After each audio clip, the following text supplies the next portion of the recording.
haciendo un paneo general de lo que es los contenidos de Florida. Tenemos en esta primera parte, como les decía, vamos a abordar un poco acerca de 3 posibles aproximaciones a metodologías o modos de proyectar en arquitectura.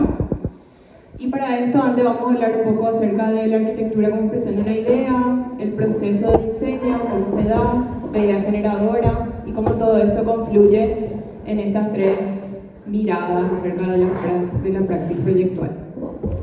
En la segunda parte vamos a hablar un poco acerca de la arquitectura sin arquitectos, sus características y ahondando un poquito más en lo que es la vivienda guaraní. Bueno, para abrir un poco, una pregunta para ustedes.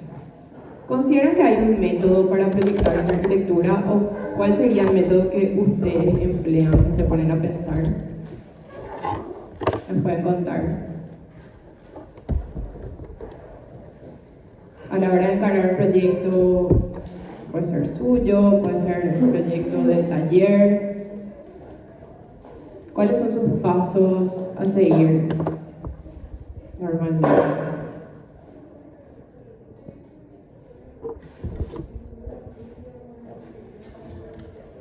¿Estudia el sitio? ¿Un poquito más fuerte? Estudia el sitio, el cliente, súper. ¿Qué más? Idea y partido.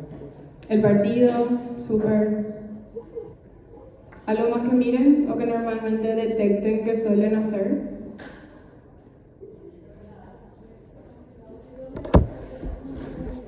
La funcionalidad, súper. O sea, como primer problema a resolver. Genial. Buenísimo. Estos son los distintos procesos que vamos a ir mirando un poco, ¿verdad? Acá nos vamos a posicionar del otro lado, chiquitito, ¿verdad? Siempre estábamos como mirando desde afuera de la obra y ahora vamos a ponernos un poco en los pies de los proyectistas a ver cómo pueden ser las posibles formas de pensar para llegar a un producto acabado, ¿sí? A nuestra obra construida. Entonces vamos a ir viendo un poco de qué se compone esto en la primera parte. Siguiente. Tenemos la arquitectura como expresión de una idea.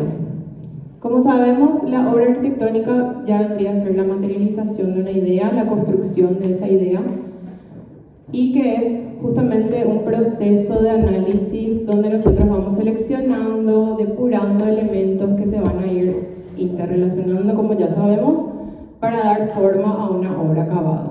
Entonces siempre está como la idea, como mencionaba un poco el compañero, el partido, además, que vamos a hablar un poquito más de eso también, que en una obra construida ya vendría a ser eso mismo materializado, ¿verdad? O sea, como un ejemplo bastante literal, tenemos la Casa de la Cascada y esta decisión de Fray Lloyd de posarse directamente ahí en vínculo y en relación con la cascada, ¿verdad? Porque esto podría haber sido el encargo de hecho una casa al costado de la cascada o una casa desde donde la cual mirar la cascada.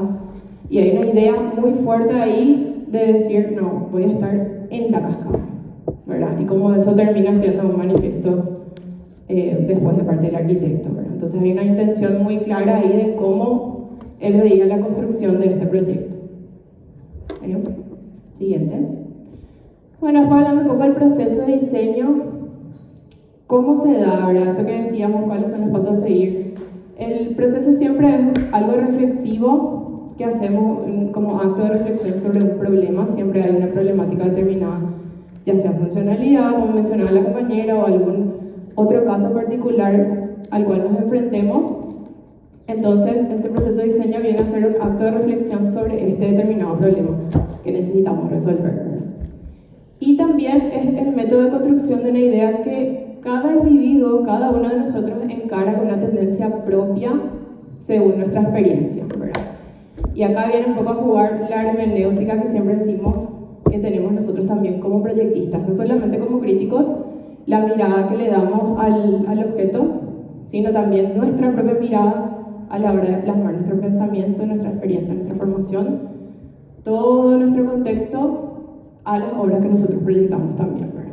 Entonces ahí como ejemplo tenemos, esta es una obra que se presentó, fue ganadora de un concurso acá local, del equipo de arquitectura. Y bueno, ahí vemos un poco el proceso reflexivo que fueron haciendo los proyectistas para lograr presentar esta idea, ¿verdad? Hay toda una problemática del terreno, las conexiones, las vistas, etc. Todo lo que se va analizando normalmente dentro de un proyecto de arquitectura. Siguiente. Bueno, y hablando un poquito de la idea generadora, esto es lo que vendría a ser como la idea fuerza, el motor de nuestro proyecto, que viene a confluir por tres entidades mayormente, ¿verdad? Por un lado tenemos, como hablábamos, la personalidad del proyectista. Cada uno de nosotros tiene una visión personal del mundo que va a estar asociada a nuestra formación del saber específico de la arquitectura, ¿sí? Y esto implica todo el manejo de arquetipos culturales que nosotros tenemos inmersos dentro de una determinada sociedad, analizando cierto contexto y con una determinada formación. Y esto es entender también que si bien yo y Martín somos de una generación sumamente cercana, crecimos en la misma ciudad, nos fuimos a la misma universidad, y sin embargo mi proyecto, pero casi 100% seguro, va a ser muy distinto del suyo, ¿verdad? ¿Cómo nos pasa a todos nosotros en nuestros proyectos de taller y demás, ¿verdad? Bueno, por otro lado está la voluntad de crear que hay de nuestra parte como arquitectos. Esto significa que a partir de ciertas premisas consideradas va a haber resultados de nuevas formas, que es a partir del proceso consciente que tenemos de crear algo nuevo, ¿sí? Y después la tercera entidad que vendría a concluir sería la del contexto. Y esto es el contexto de ambiente total en el cual se inserta el proyecto, el caso a analizar, y tiene que ver con la sensibilidad que va a tener el proyectista para interpretar y potenciar esa vocación del lugar en el proyecto. Entonces, estas tres entidades son las que vienen a concluir en lo que sería nuestra idea generadora como punto de partida de cada proyecto. Y analizando un poco acá con un ejemplo, tenemos el caso de Ronchamp, ¿verdad? En cuanto a la personalidad del proyectista, sabemos que Le Corbusier fue un arquitecto sumamente visionario, el cual veía la arquitectura no solamente con fines de arquitectura, sino con fines utópicos de cambiar el mundo y presentar nuevas ideas, ¿verdad? Entonces esto le permitió contribuir a la arquitectura en general de una manera muy grande. Y tenemos en este caso, podemos ver plasmada una personalidad suya de un momento determinado en su carrera, digamos, el cual ya se dejan de lado estas formas racionales para presentar algo completamente nuevo. Entonces vemos también los distintos momentos de personalidad que puede haber relacionado a un proyectista en cada obra, ¿sí? Luego está el aspecto de voluntad de crear. Era un encargo en donde él pensó el recinto, un recinto donde los materiales estén puros, que estén libres de ornamentos, un lugar donde meditar, donde la luz esté presente, que haya un diálogo entre la materia y esta luz, formas curvas, que todo esto hace que Ronchamp sea una obra única no solamente para el repertorio de Le Corbusier, sino en la historia, ¿verdad? Entonces ahí hay una voluntad clara de crear algo para ese caso específico y algo que rompa con lo que se venía dando como un estamento, ¿sí? Y luego el contexto, ¿dónde se ubica esta obra? En un terreno boscoso, en la cima de una colina. ¿Cómo se interpreta esto para que se dé todo un peregrinaje hasta llegar a este sitio de reflexión alejado, ¿verdad? Entonces la decisión de cómo interpretar este contexto y dónde situar la obra la tuvo con un fin determinado, ¿sí? Bueno, y atendiendo a todos estos tres puntos que veíamos, la arquitectura como expresión de una idea, el proceso de diseño y la idea generadora, y vinculando con nuestro enfoque de la cátedra de arquitectura como sistema, es que nos interesa entender o tratar de entender los distintos métodos de proyectación que podemos tener. Sabemos que el sistema como tal y la arquitectura como sistema están compuestos de varias partes, y el hecho de estar juntas no es por azar, sino que vienen determinadas por una estructura, ¿verdad? Entonces, al analizar estos procesos y a qué responden estas estructuras, es que podemos empezar a analizar cómo ordena el proyectista los elementos que van a dar forma al proyecto, ¿sí? Entonces, el proyecto, como proceso de reflexión, proceso creativo, también tiene una organización interna que da como resultado un determinado caso, un determinado producto. Bueno, y hablando del método en sí, ¿qué es el método como concepto? Su definición, varias definiciones, podemos decir que es el modo de decir o hacer con orden, el modo de obrar o proceder, hábito o costumbre. Podemos decir que es un procedimiento que se sigue en las ciencias para hallar la verdad y enseñarla, método científico, ¿verdad? O podemos decir que es un modo de proceder, un procedimiento, un camino utilizado, ¿verdad? Básicamente serían estrategias o estos caminos, metodologías para poder abordar este proceso bastante complejo que es el de proyectar en arquitectura, ¿sí? Y nosotros acá como cátedra le vamos a proponer 3 miradas. Estos, como siempre le decimos, no son las únicas maneras, sino que son 3 caminos bastante distintos entre sí, con los cuales nosotros les proponemos empezar a abordar este tema, ¿sí? Como van a ver después, van a ver casos en que va a ser súper claro el análisis, tiende a esto, tiende a lo otro. Van a haber casos un poquito más complejos, donde puede ser el uno o el otro, y vamos a ir haciendo análisis y justificando cada caso para poder ir determinando. Entonces tenemos los 3 métodos propuestos que vendrían a ser el academicista formal, el orgánico funcional y el híbrido. Vamos a ver cada uno de ellos en detalle. Bueno, con el academicista formal como primer método, este se basa en la composición, en componer. Para esto se utiliza un repertorio de formas que están aceptadas socialmente y se trabaja la componencialidad entre estas formas para el proyecto, ¿verdad? En esta metodología vamos a ver cada caso con análisis, primero un pantallazo general. En esta metodología prevalece la forma sobre lo que es la función, ¿sí? Vamos a ver siempre como una forma acabada en el proyecto. Y esto lo que busca lograr es carácter, belleza, orden, reconocimiento, comprensión social, ¿verdad? Estas son las características del método. No quiere decir que la funcionalidad se deja de lado o no se contempla, también se tiene en cuenta obviamente, pero van a ver que hay una clara intención formal donde dentro se va a venir a adecuar esta función, ¿sí? Y esto se inscribe dentro del pensamiento estructural que vamos a ver un poquito más.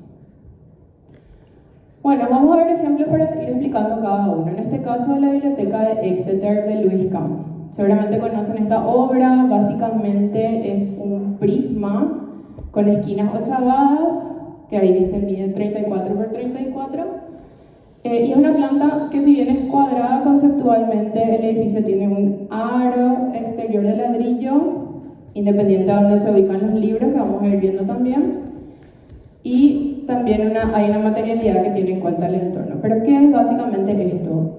Es una forma dentro de la cual se inscribe la función, ¿verdad? Pero hay una clara intención del proyectista de que esto sea un edificio, sí, una forma acabada. Podemos ver también esta componencialidad que hablábamos de que hay simetría, hay ejes, hay ritmo, ¿sí? Entonces, en este método de proyectación es como muy clara el partido formal, ¿sí?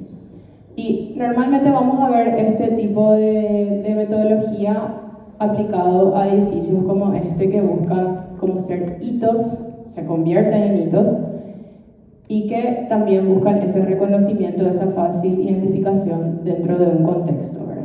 Después viene a trabajarse todo lo que es la materialidad, la fachada, ¿verdad? Que en este caso tiene en cuenta todo lo que es el campus de la universidad, la materialidad, ladrillos, todo eso. Pero principalmente es la forma para lograr este carácter, este orden y este reconocimiento, ¿sí? ¿Podemos volver un poquitito atrás, Santi? Ahí vemos que dice, ahora el objetivo es desarrollado primordialmente en una obra estética formal a partir de una decisión global. Entonces, ¿qué pasa? Hay 2 momentos que se dan, ¿verdad? Uno es el establecer esta forma como contenedor, y el otro es luego ir ubicando cómo se van a ver los distintos programas adentro, ¿sí? Creo que hay un video para ver un poco más sobre esta obra en el siguiente. Ahí.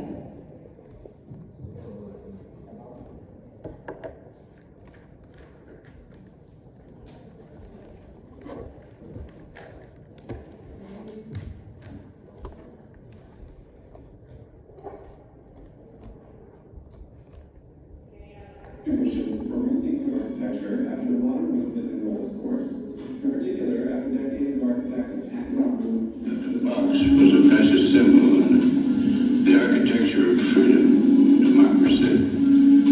Needed something beside the box. Tom works to bring rooms back in fresh new ways that retain the spirit of modernism's open interpretation of space, while at the same time creating privacy, enclosure, and even monumentality. Stay tuned. Some of Kahn's largest buildings, like the Exeter Library, built about 15 years after the Esherick House. This building is like taking one of the pavilions from the Trenton Bathhouse and blowing it way up in size to become a single, giant, monumental room. The library is like a single room, one great space as a container of cultural memory. From the outside, the building is cubic in shape, composed of brick piers with a gridded windows. On the Exeter campus, the library actually is turned so that the entrance faces away from the rest of the campus. So students are encouraged to walk around the building in order to enter. This makes it appear even more monumental, like a stranded objects placed independently from the other buildings nearby. Once visitors do enter, they enter a compact space that is flanked symmetrically with curved staircases. The structural part of the staircase is concrete, but it is lined with a marble called travertine, which provides a richer material for people to actually touch. Once you transcend the stair, you find yourself in the heart of the building, a full-height atrium that stretches all the way to the roof of the multi-story building. The atrium is lined with books on each floor and capped with light that streams in from the windows placed high above. In plan, the building is like a series of rings in the shape of a square donut. Each ring has a role in supporting the library function, spaces for reading, storage of books, circulation, and then the atrium at the heart of it all. The servant and server rings are really easy to distinguish, and the arrangement of the spaces follows a script that Kahn found important. You enter, follow the light to the books, you grab a book, and then you take it to the outside of the building into the light. Hey kid, yeah you. Why don't you grab a book and bring it to the light? You can come and read it in some of my walls. Each window that meets the floor holds a little reading carol. So people grab a book and bring it to one of these carols and climb in. They get put on display for visitors from the outside to witness their activity. And again, people become part of the structure in the same way that they did in the Trenton Bathhouse or the Esherick House, folded into the architecture itself. So Lou Kahn and his collaborators inherited a world that didn't know what to do with rooms. All those open, organic, and free plans vilified rooms as antiquated and repressive elements. This laid the groundwork for people to rediscover what rooms could be. Units that live in a society where the arrangement offers ambiguous understandings of exactly what's going on. This ambiguity is welcome, however, and people viewing and interacting with the building are encouraged to dive into them, both intellectually and physically, by sometimes becoming part of the wall itself. Este es un extracto de un análisis mucho más largo de varios edificios de Louis Kahn. Pero la idea es que ustedes puedan ver, ¿verdad? Como este contenedor, cómo se piensan adentro todas las funciones. La función no se deja de lado, pero la forma como tal es lo que prima, ¿sí? Y podemos ver también inclusive adentro todas estas características que mencionábamos afuera, que se veían afuera a simple vista también, ¿verdad? La simetría al entrar, las escaleras, el espacio, ¿verdad? Y toda la monumentalidad que tiene también, tienen los edificios de este tipo de método generalmente. Bueno, pasamos a otro ejemplo.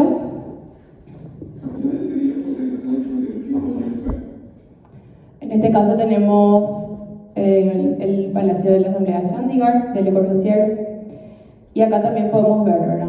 Tanto en vista como en planta, este repertorio de formas como comúnmente aceptadas o conocidas que se vienen a componer para dar forma al edificio acabado, ¿verdad? Pero hay como mucha monumentalidad también en este ejemplo, ¿verdad? Todos los elementos de la composición, la simetría, los ejes, bloques, vienen a aparecer también elementos utilitarios en una categoría, como baños, o sea, estos elementos más chicos que vemos, ¿verdad? Y siempre está la forma para dar carácter, orden, proporción. Y acá mencionar, ¿verdad?, lo que decíamos acerca del pensamiento estructuralista, que ya le conocemos, y lo estuvimos viendo en unidades pasadas.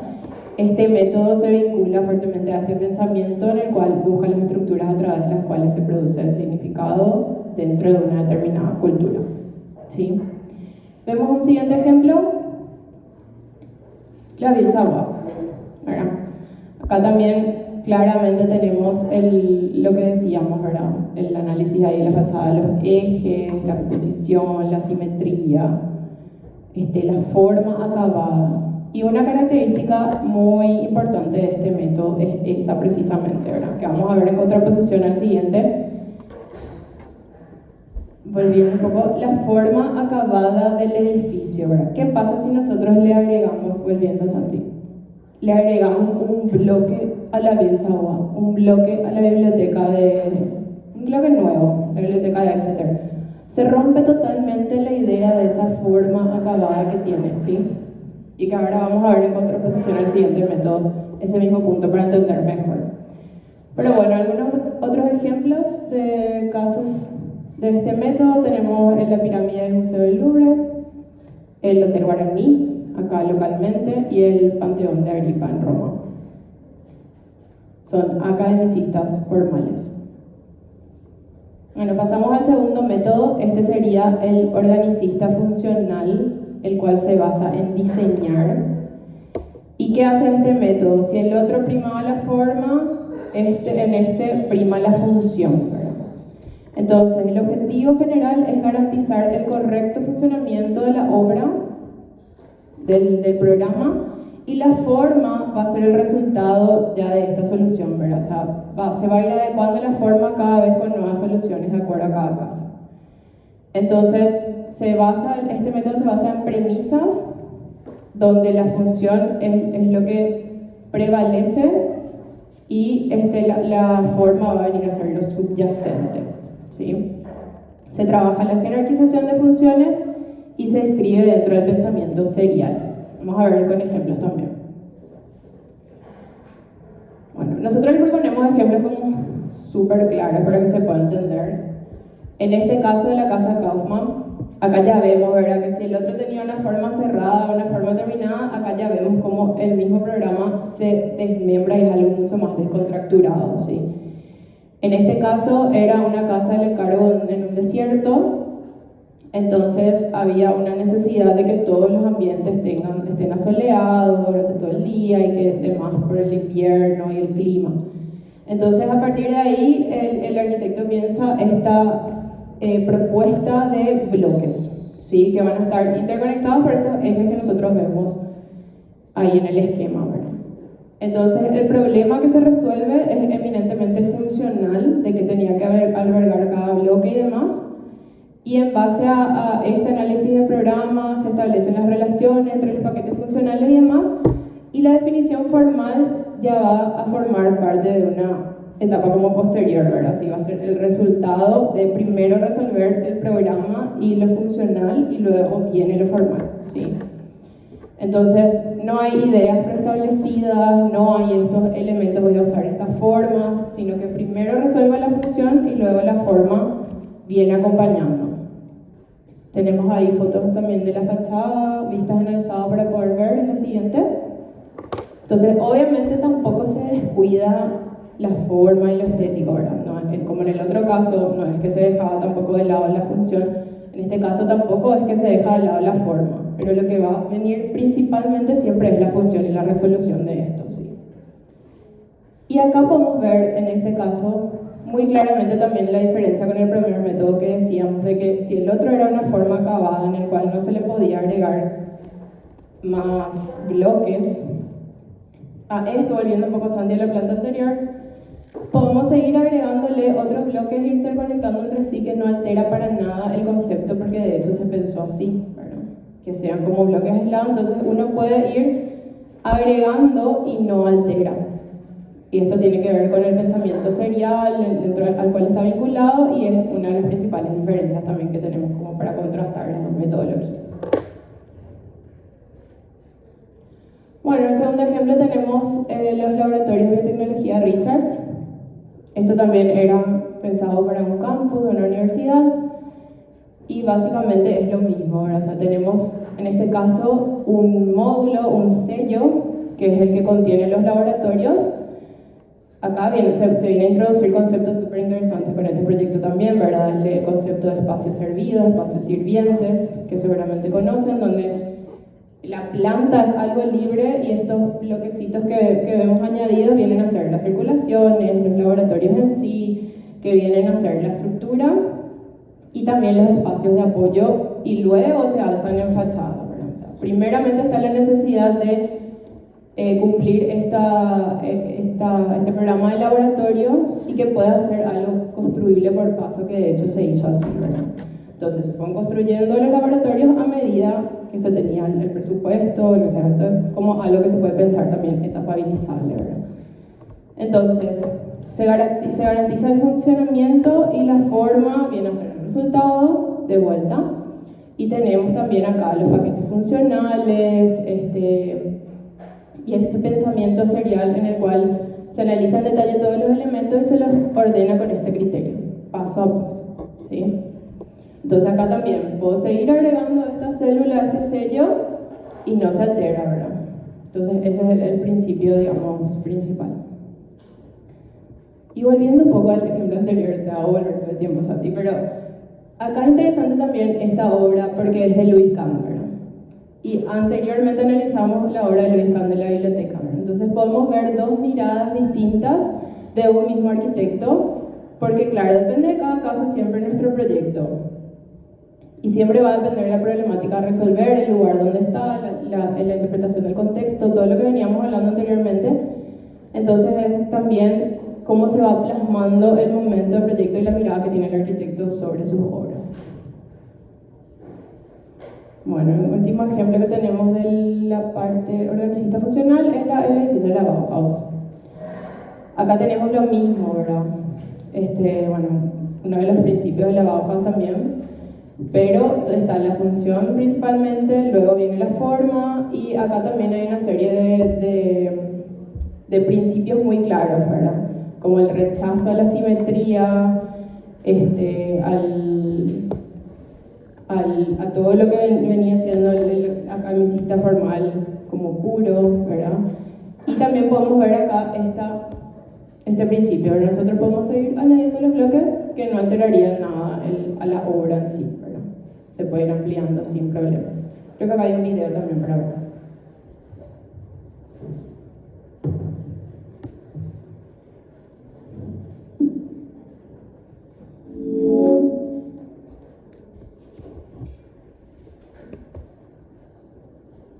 Walter Gropius, German architect and one of the standard bearers of the modern movement. As the founder and director of the Bauhaus, he exerted an incalculable influence on our environment through his advocacy of rationalization of design and construction, pure geometry, and functional beauty. Through his works, we discover that many of his principles are still a reference today.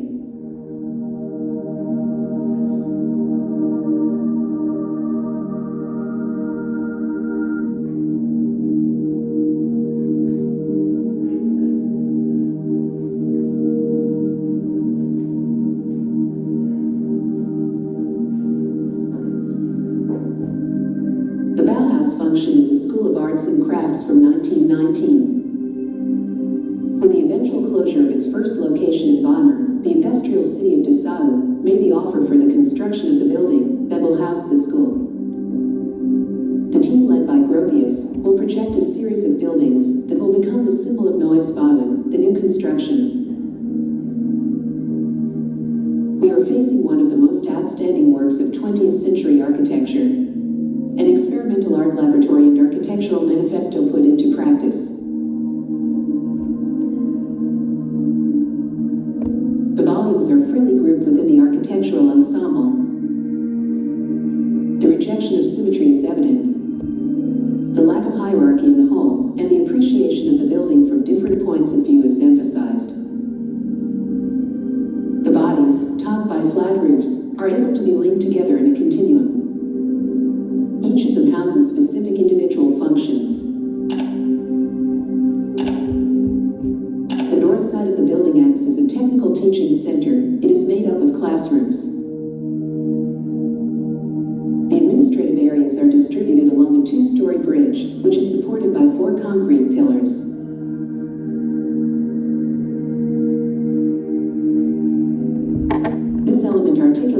side of the classrooms with that of the workshops, where the large glass surfaces stand out.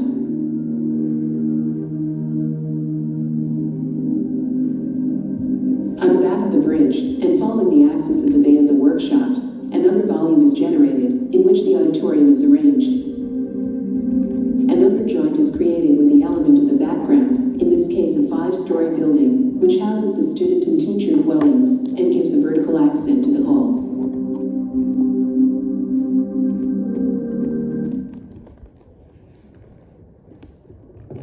Bueno, edificio que ya conocemos bastante, pero sirve para rememorar todas estas características que estamos mencionando. Bueno, y con esto tenemos 2 ejemplos más del método organicista funcional. A la izquierda, un proyecto de Le Corbusier para un museo en Tokio. Esto estaba pensado como una espiral en expansión, ¿verdad? Con lo cual podemos ver claramente también este principio que decíamos, ¿verdad? Crecer y no afectar al resto del conjunto. Y en la Casa de la Cascada también podemos volver a mencionar, y al analizarlo podemos decir que podría enmarcarse dentro de este método, ¿verdad? En el sentido que nosotros podríamos seguir agregando plataformas a esto y puede seguir acomodándose y crecer sin problemas, ¿verdad? Entonces, bueno, son 2 ejemplos más para reforzar un poquitito.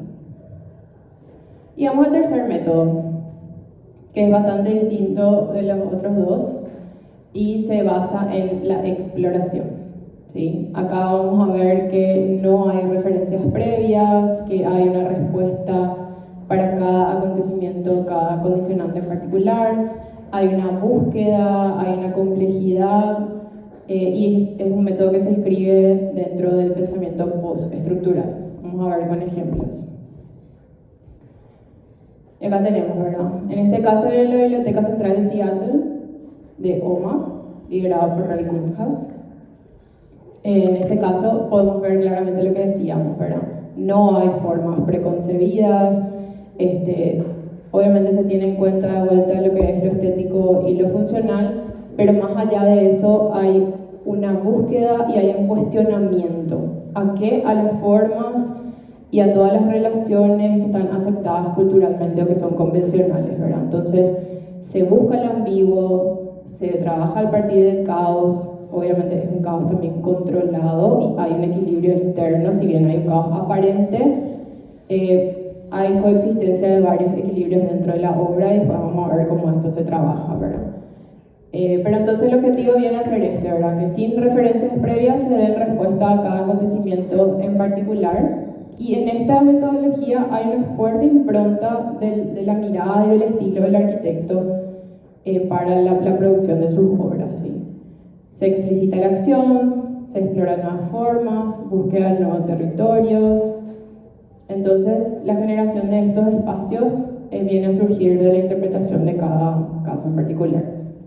En este caso, este proyecto vino a cuestionar un poco eso, ¿verdad? O sea, la forma en la que tradicionalmente están pensadas las bibliotecas y que tiene que estar conectado con qué, se dio vuelta, ¿verdad? Se introdujeron nuevos programas que normalmente no estaban vinculados a este tipo de usos. Entonces, bueno, se trabaja eso desde lo programático y se trabaja también exploración de nuevos materiales y formas dentro de lo que es el resultado ya morfológico de la obra. Aquí tenemos otro ejemplo.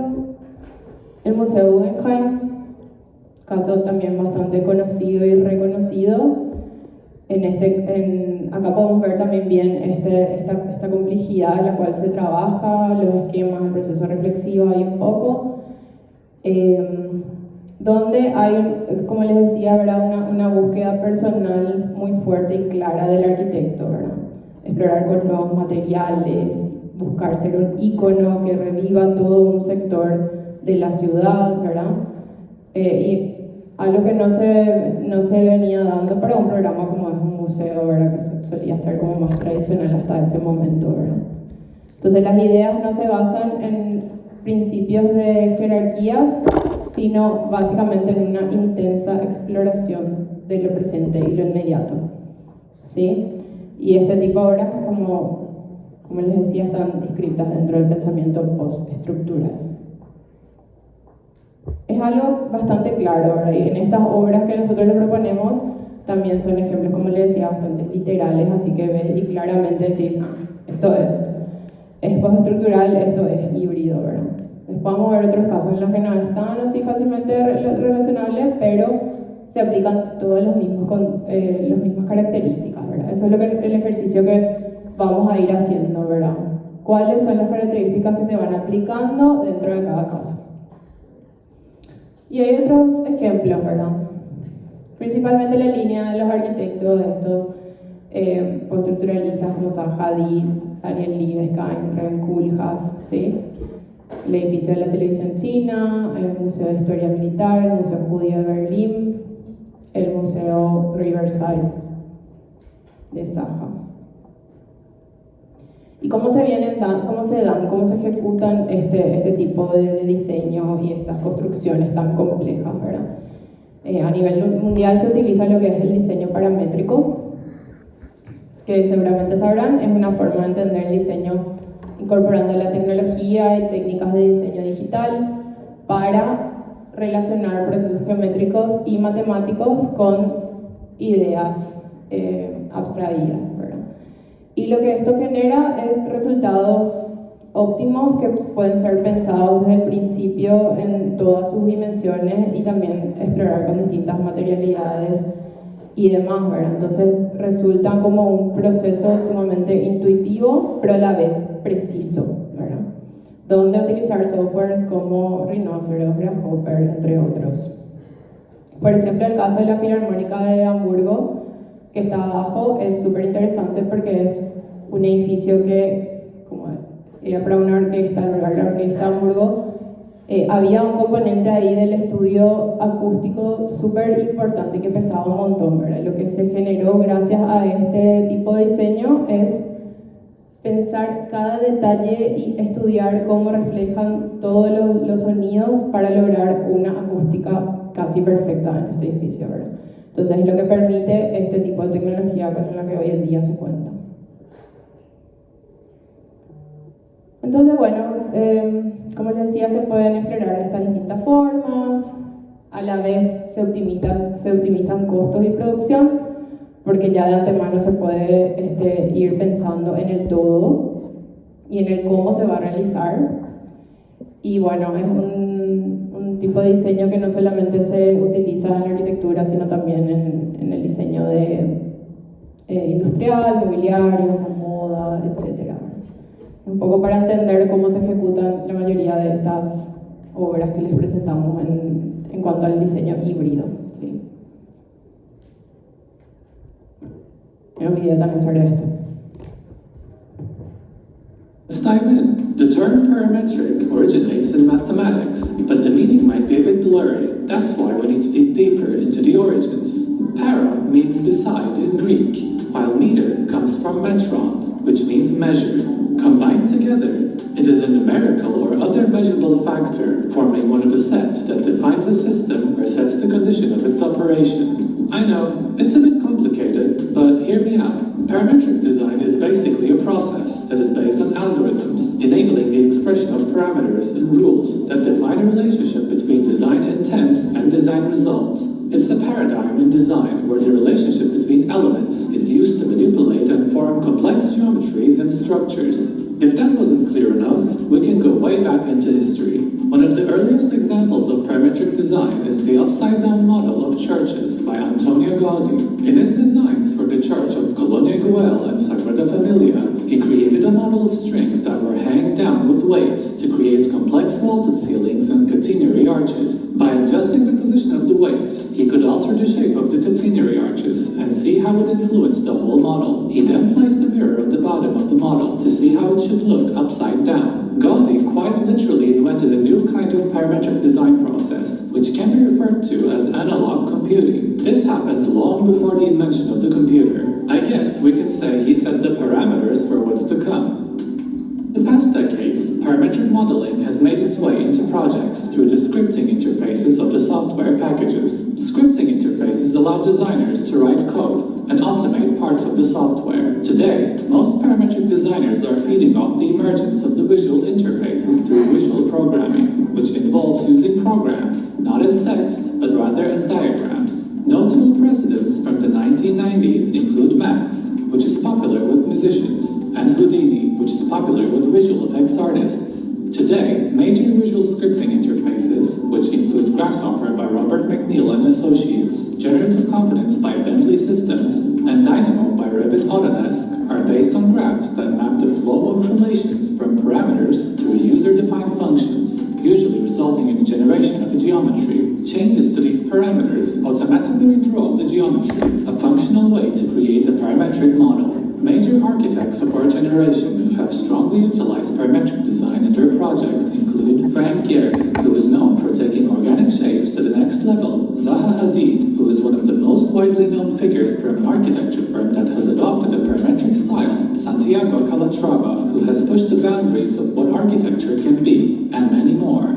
We can observe the usage of parametric design mostly in buildings, but it covers any field of design, from architecture to engineering, interior design, or fashion. Parametric design has no limits, as it feeds off the power of computer-based methodologies to create organic, continuous, and fluid configurations. And with its application, we inevitably surround ourselves with unique forms of representation and modify variables almost instantaneously, resulting in a flexible and adaptable design. The 21st century digital tools used for architecture and design are innovating themselves at such a pace that it's getting harder to keep track of every new software that comes out. However, it is certain that we have come such a long way in such a short span of time in the last few decades that designers of the present and the future have been provided with the ultimate freedom and expression techniques with every new development that comes along.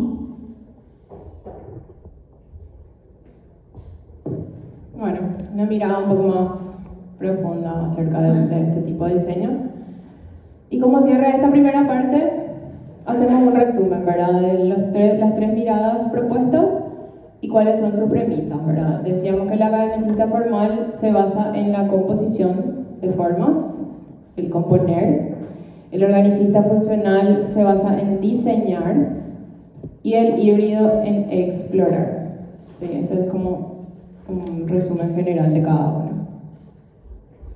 Creo que ahora hay unos casos, vamos a ver un poco algunos ejemplos para que podamos hacer juntos el análisis. La Facultad de Arquitectura, Diseño y Arte. ¿Dentro de cuál de estos métodos consideran que podíamos enmarcarlo? Academicista formal, ¿por qué?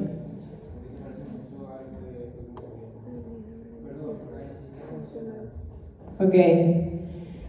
¿Qué parte de la facultad podríamos decir que es organicista funcional? ¿Y por qué?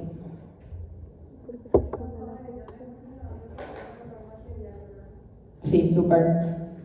Genial. ¿Concuerdan? Este principio de pórticos, ¿verdad? Y módulos que puede ir creciendo de acuerdo a la necesidad es la manera en que se pensó originalmente la facultad, ¿verdad? Entonces, así como decía el compañero y la compañera, estaría dentro de lo que es organicista funcional. Otro ejemplo, tenemos el Panteón de los Héroes. Estos son dos casos locales, conocemos muy bien. ¿Qué metodología podría ser aplicada al Panteón de los Héroes? Academicista formal. ¿Por qué? Súper. Pero principalmente también está la forma acabada, ¿verdad? Y la forma que logra este edificio, que es de mucho reconocimiento y de mucho valor social, etc. Estas también eran características. Además de eso tenemos también la simetría, ¿sí? Esta composición muy fuerte que hay en la obra. Súper. Después tenemos el caso de la Casa Maca Javier Corbalán. Esta obra, ¿dentro de cuál método podríamos decir que está? ¿Qué les parece?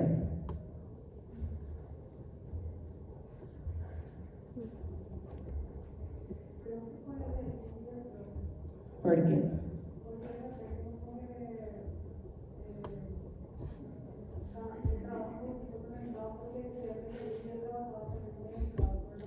Sí, así es.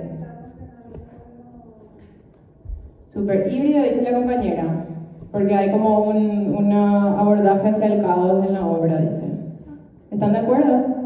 ¿Sí? Súper. Hay una búsqueda, ¿sí? Que es clara, como una exploración de nuevas formas, de nuevos usos del material, ¿sí? Entonces ahí a veces podemos llevar, porque también se podría hacer, en otras clases por ejemplo nos dijeron, es academicista porque es una forma, es la maca, ¿verdad? Pero más allá de eso también, claro, en todas las obras vamos a tener formas y demás, ¿verdad? Pero lo que prevalece en este caso es que hay una búsqueda de innovación y de nuevas, un cuestionamiento a las formas como normales en que tienen las casas o que tienen este tipo de programas y se va más allá hacia algo nuevo, ¿sí? Entonces está súper bien la reflexión. En un cuarto caso tenemos la casa Maluf Arbelet Bindú, obra no concluida, pero por la estructura, ¿qué les parece que podría ser?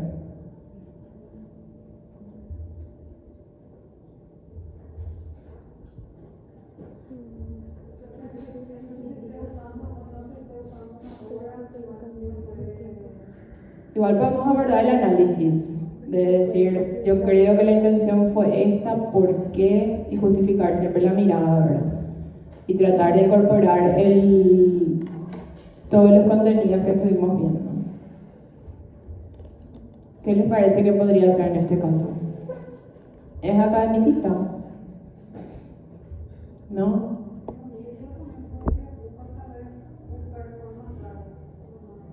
Súper. Genial. Eso en general en la línea, ahí sí podemos hablar de la línea, como de saber un poco también investigar acerca de la línea del arquitecto, cuál es su búsqueda, y ahí también vamos a poder analizar un poco mejor cada obra, ¿verdad? Pero básicamente sí. Es interesante hacer este análisis en conjunto. Muchas veces han surgido casos que nos dijeron así, es academicista y es academicista y por esto y esto y esto. Y la idea es que ustedes también se convenzan de lo que están diciendo, ¿verdad? Y que puedan fundamentar bien por qué deciden plantear una u otra mirada, ¿verdad? Esto para todo, no solamente para este caso. Bueno, creo que con eso cerramos la primera parte. Después vamos a hacer un pequeño ejercicio otra vez para fijar un poco mejor esto. Y ahora nos vamos ya hacia la parte 2, que es la parte de arquitectura sin arquitectos. Vamos a llamar la lista antes, un ratito.